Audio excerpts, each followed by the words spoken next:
திக்கும் தெல்லமுதல் மேலான முத்தி கனிய முத்தமிழே என் தாய் தமிழுக்கு வணக்கம். இங்கு கூடியுள்ள அனைவருக்கும் என் முத்தான முதல் கண் வணக்கத்தை தெரிவித்துக் கொள்கிறேன். என் பெயர் பி சந்தோஷ்குமார். நான் 9ஆம் வகுப்பு படிக்கும் மாணவன். இன்று நான் பேச வந்த தலைப்பு என்னவென்றால், நான் மீண்டும் சென்னையை பற்றி பேச வந்துள்ளேன். இன்று ஒட்டுமொத்த இந்தியாவின் மிகப்பெரிய 4வது நகரமாக திகழ்கின்றது நம் சென்னை. இந்த திரும்பி பார்க்கும் இடமெல்லாம் மாணவந்த கட்டிடங்களும் மென்மேலும் ரயில்வே மெட்ரோ ரயில்வேகளும் ஓடுகிறது. இது மட்டுமன்றி வெளியூரிலிருந்து வேலை தேடி வருவதற்கு வேலை அளிக்கிறது நம் சென்னை. இப்படிப்பட்ட சென்னை எப்படி உருவாகிறது உங்களுக்கு தெரியுமா? பல்லவர்கள் தொடங்கி சோழர்கள் பாண்டியர்கள் ஆட்சி செய்திருக்கிறார்கள். இது மட்டுமன்றி சிறப்பு 10வது நகரத்தில் பட்டியலில் இடம்பெற்ற ஒரே தெற்காசிய நகரம் நம் சென்னை ஆகும். வங்கன தொழிற்சாலைகள் என பல தொழிற்சாலைகள் உள்ளது. இப்படிப்பட்ட பிரம்மாண்ட சென்னை உருவாகுது. நன்றி. இங்கு அமர்ந்திருக்கும் அனைவருக்கும் என் வணக்கங்களை தெரிவித்துக் கொள்கிறேன். என் பெயர் கா சாவித்திரி. சென்னை மேல்நிலை பள்ளியில் படித்து வருகின்றேன். 9ஆம் வகுப்பு படிக்கின்றேன்.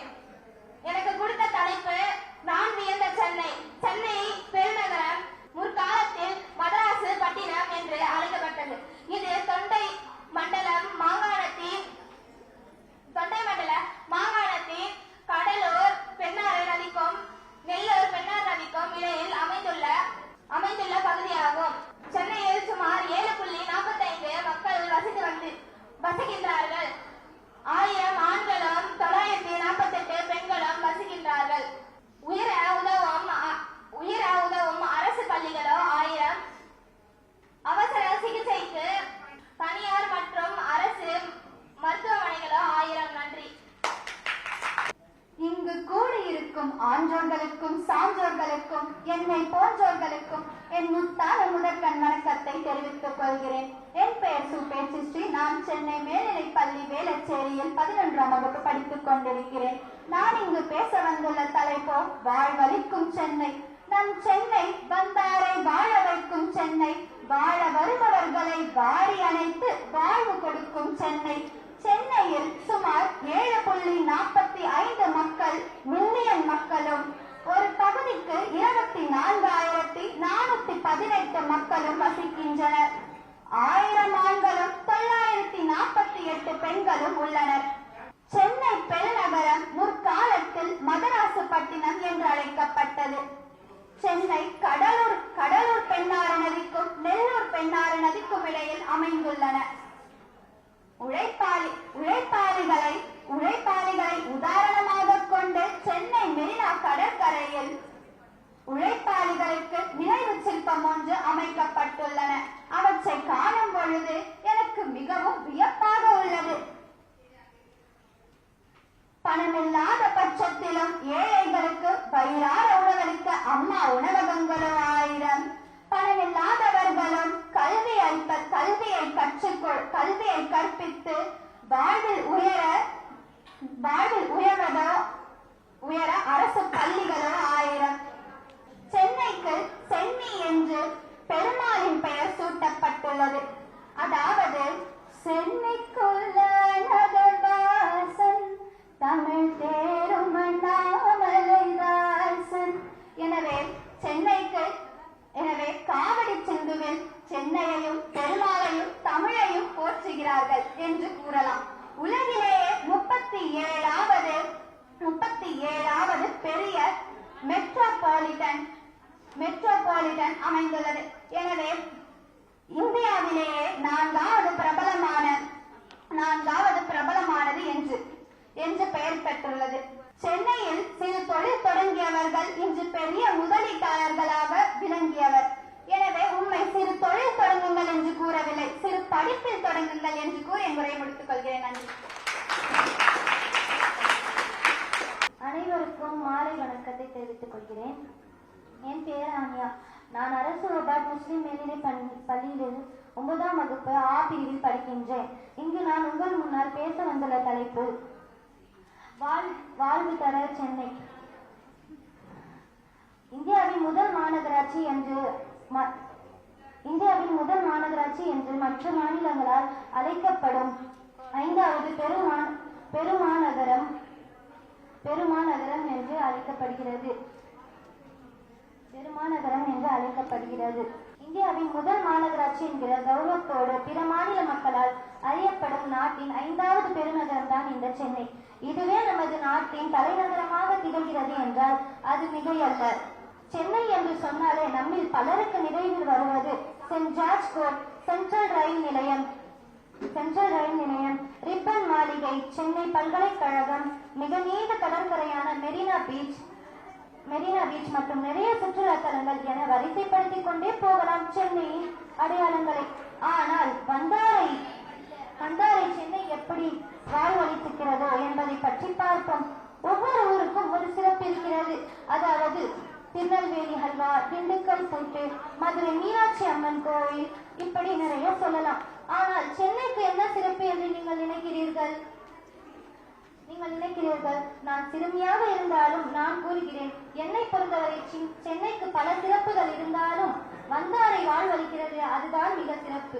ஆமாம், என் பெற்றோர்கள் விழுப்புரம் மாவட்டத்தை சார்ந்தவர்கள். நானோ இங்கு பிறந்து வளர்ந்தவர். இப்படி இங்கு கணக்கெடுத்தால் வெளியூர் வாசிகள் தான் அதிகம். ஏன் வெளியூர் வாசிகள் மட்டும், வெளி மாநிலங்களிலிருந்தும் இங்கு வந்து வசிக்கிறார்கள். சரி, பசிக்கிறதே என பானிபுரி சாப்பிடலாம்னு போனா அங்க வட மாநிலத்திலிருந்து அங்கிள் தான் விற்று கொண்டிருக்கிறார். டீ குடிக்கலாம்னு போனா சுவையான டீய மலையாளி அங்கிள் தராரு. வீட்டுல விசேஷம் சொல்லி காதரா சொல்லி வாங்கலான்னு போனா சவுகார்பேட்டையில மார்வாடி அங்கிள் தான் நல்லா இருக்குது கடையில. அரிசி காலின்னு அப்பா கூட அரிசி மாந்துக்கு போனா அங்கே தெலுங்குக்கார அங்கிள் இருந்தாரு. இப்போது மட்டும் இல்ல, 1930ஆம் ஆண்டு ஆங்கிலேயர்கள் கணக்கெடுத்த போது 5.5 லட்சம் மக்கள் வாழ்ந்தார்கள். அதில் தமிழர்களும் தெலுங்குகளும் அதிகம். அப்போதே சவுகார்பேட்டையில் மார்வாடிகள் அதிகம் இருந்தனர். அன்றைய காலத்திலேயே சொல்லி அனுப்புவார்கள், பட்டினத்துக்கு போ பொழைச்சிக்கலாம், பட்டினத்துக்கு போ படிச்சுக்கலாம் அப்படின்னு.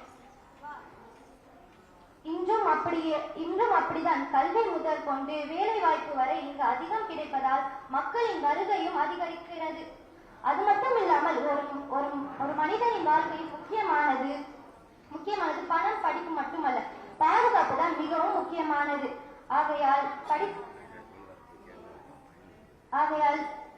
பணக்காரனுக்கு பிளாட் வீடுனா ஏழைக்கு பிளாட்ஃபார்ம் வீடு, படித்தவனுக்கு சிஸ்டத்துல வேலைனா படிக்காதவனுக்கு சீட்டை தொலைக்கும் மேலன்னு வந்தவரை வாழ வைக்கிறது சென்னை. சென்னை நம்மை வாழ வைக்கும் இன்னொரு அன்னை என கூறி எனக்கு வாய்ப்பளித்ததற்கு நன்றி கூறி விடைபெறுகிறேன். நன்றி. அனைவருக்கும் வணக்கம். என் பெயர் ராஜலட்சுமி. நான் அரசு ஓபாட் பெண்கள் முஸ்லிம் மேல்நிலைப் பள்ளியில் 11ஆம் வகுப்பு படிக்கிறேன். நான் கொண்டு வந்துள்ள தலைப்பு நான் வியந்த சென்னை. இன்று நான் உங்களுடன் என் மனதிற்கு நெருக்கமான ஒரு நகரத்தை பற்றி பேச இருக்கிறேன். வங்காள விரிகுடாவின் கோரமண்டல் கடற்கரையில் அமைந்துள்ள சென்னை தென்னிந்தியாவின் கலாச்சார மற்றும் பொருளாதார மையமாகும். 17ஆம் நூற்றாண்டில் ஆங்கிலேயர்களின் வர்த்தக நிலையமாக இருந்த சென்னை ஒரு வளமான வரலாற்றை கொண்ட நகரம். பல ஆண்டுகளாக அதன் துடிப்பான கலாச்சாரம், பிரமிக்க வைக்கும் கட்டிடக்கலை மற்றும் நட்பு மக்களுக்கு பெயர் பெற்ற ஒரு செழிப்பான பெருநகரமாக இது உருவாகியுள்ளது. அழகிய மெரினா கடற்கரை முதல் பழமையான கபாலீஸ்வரர் கோவில் வரை பாரம்பரியம் மற்றும் நவீனத்துடன் இணைந்த ஒரு நகரம். அதன் தெருக்களில் இட்லி மற்றும் தோசை முதல் வடிகட்டி காபி மற்றும் பிரியாணி வரை பாரம்பரிய தமிழ் உணவு வகைகளில் சுவையான மனம் நிறைந்துள்ளது. சென்னை புதுமை மற்றும் முன்னேற்றத்தின் நகரமாகவும் உள்ளது. இது ஐடி, ஹெல்த் கேர் மற்றும் ஆட்டோமொபைல்ஸ் உள்ளிட்ட இந்தியாவின் முன்னணி தொழில்களில் சிலவற்றின் தாயகமாகும். இந்த நகரம் கல்விக்கான மையமாகவும் உள்ளது. நாட்டின் சில சிறந்த பல்கலைக்கழகங்கள் மற்றும் ஆராய்ச்சி நிறுவனங்கள் உள்ளன. ஆனால் உண்மையில் சென்னையை வேறுபடுத்துவது அதன் மக்கள் தான். அன்பான விருந்தோர்கள் மற்றும் வரவேற்கும் இயல்புக்கு பெயர் பெற்ற சென்னை மக்கள் பார்வையாளர்களை வீட்டில் இருப்பதை உணர வைக்கின்றனர். நீங்கள் உணவு பிரியராக இருந்தாலும் சரி, வரலாற்று ஆர்வலராக இருந்தாலும் சரி, அல்லது கடைக்காரர்களாக இருந்தாலும் சரி, சென்னையில் அனைவருக்கும் ஏதாவது இருக்கிறது. முடிவில் உயிர், ஆற்றல், உற்சாகம் நிறைந்த நகரம் சென்னை. இது அதன் பாரம்பரியத்தை பற்றி பெருமிதம் கொள்கிறது. சென்னையின் அழகை நீங்கள் அனைவரும் அனுபவிக்க வேண்டும் என்று கேட்டுக்கொள்கிறேன். நன்றி, வணக்கம். இங்கு அமர்ந்திருக்கும் நடுவர் அவர்களுக்கும், ஆசிரியர்களுக்கும், பெற்றோர் அவர்களுக்கும், நட்சத்திரங்களாய் மின்னும் மாணவ செல்வங்களுக்கும் என் முதல்கண் வணக்கத்தை தெரிவித்துக் கொள்கிறேன். சென்னை இந்தியாவின் தலைநகரமாகவும் இந்தியாவின் மாநகராட்சி 29ஆம் தேதி 1688ஆம் வருடம் நிறுவப்பட்டது. சென்னை இந்தியாவின் 4வது தலைநகரமாக கருதப்பட்டுள்ளது. இந்நகரம் சென்னை பட்டினம், மதராசப்பட்டி, பட்டினம் மதராஸ் என்றும் அழைக்கப்பட்டிருந்தது. சென்னையை பல ராஜ்யங்களால் ஆண்டப்பட்டுள்ளன. சென்னை உயர் நீதிமன்றம் மிகப்பெரிய நீதிமன்றத்தில் ஒன்றாகும். இன்னும் சென்னையை பற்றி சொல்லவா வேண்டும்? ஆனால் நான் இந்த சென்னை இது மட்டுமல்ல. இந்தியாவின் மிக பழமையான சிறை என்ன தெரியுமா? அது நம் சென்னையில் உள்ள மத்திய சிறைதான். வைஃபை நெட்வொர்க் பெற்ற முதல் இந்தியாவின் நகரம் சென்னையை தவிர வேறு எதுவும் இல்லை. சென்னையின் முனிசிபல் கார்பரேஷன் மிக பழமையானது. அது இன்னும் செயலில் இருக்கிறது. இந்தியாவின் மிக பழமையான கிரிக்கெட் மைதானம் அது நம் சேப்பாக்கத்தில் உள்ளது.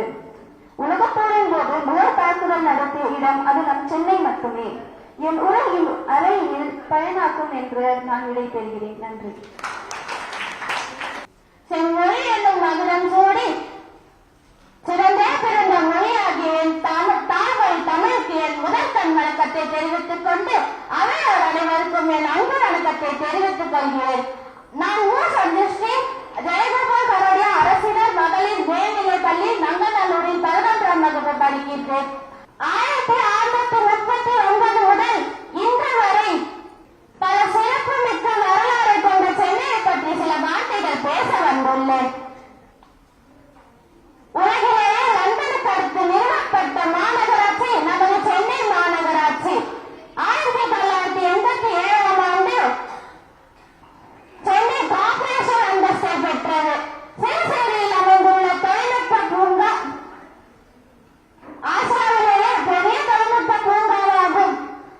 1959ஆம் ஆண்டு கட்டப்பட்ட LIC கட்டிடம் இந்தியாவிலேயே உயரமான கட்டிடமாகும். நாம் இன்று கூறியிருக்கும் இந்த நூலகம் உலகளவில் 2வது பெரிய நூலகமாகும். இந்தியாவின் நீளமான கடற்கரை 2வது நீளமான கடற்கரை நமது சென்னையில் உள்ள மெரினா கடற்கரை. உலகளவில் லண்டனுக்கு அடுத்து 2வது இடத்தில் இருக்கும் உயர்நீதிமன்றம் நமது மெட்ராஸ் உயர்நீதிமன்றம். இப்படி சென்னையை பற்றி சொன்னால் சொல்லிக்கொண்டே போகலாம். கொடுத்த நேரத்தில் என்னால் முடிந்த அளவுக்கு ஏதோ தெரிந்ததை சொல்லி வாய்ப்பளித்ததற்கு நன்றி கூறி விடைபெறுகிறேன். நன்றி, வணக்கம். வந்தாரை வாழ வைக்கும் சென்னை என்ற வாசகத்தை ஆங்காங்கே கேள்விப்பட்டிருப்போம். அப்படி தன்னிடம் வருபவர்களை எல்லாம் வாரி இணைத்து வாழ வைக்கும் இடம் சென்னை மட்டுமே. இந்தியாவின் முதல் மாநகராட்சி என்கிற கௌரவத்தோடு பிற மாநில மக்களால் அறியப்படும் 4வது இடம் பெருநகரம் சென்னை. சுமார் 1 கோடிக்கும் மேலானோர் வசிக்கும் சென்னையில் ஒரு பக்கம் உழைக்கும் மக்கள், மற்றொரு பக்கம் உயர்குடிகள் என அனைவரும் ஒரு சேர உள்ளனர். பிழைப்பு தேடி வருவோரை மொழி, மதம், இனம் என எந்த வேறுபாடும் இல்லாமல் அரவணைக்கிறது நம் சென்னை. யாராக இருந்தாலும் சரி, எவராக இருந்தாலும் சரி, அவர்களுக்கான சொர்க்கமுடி நம் சென்னை தான்.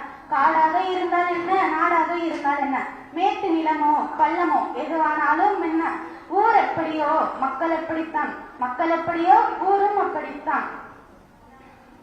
உலகிலேயே மிக நீளமான 2வது கடற்கரை நம் சென்னையில் தான் உள்ளது. காதலர்களுக்காக மெரினா, காய்கறிகளுக்காக கோயம்பேடு, கோயில்களுக்காக வடபழனி என நிறைய இடம் உள்ளது. நம் சென்னை உணவு பிரியர்களுக்கான சொர்க்கமாகும். இங்கு கிடைக்கும் உணவு எல்லாம் இன்றைய நவீன சென்னை 384 ஆண்டுகளுக்கு முன்பு சென்னை பட்டணம் என்பதில் இருந்து தொடங்கியது.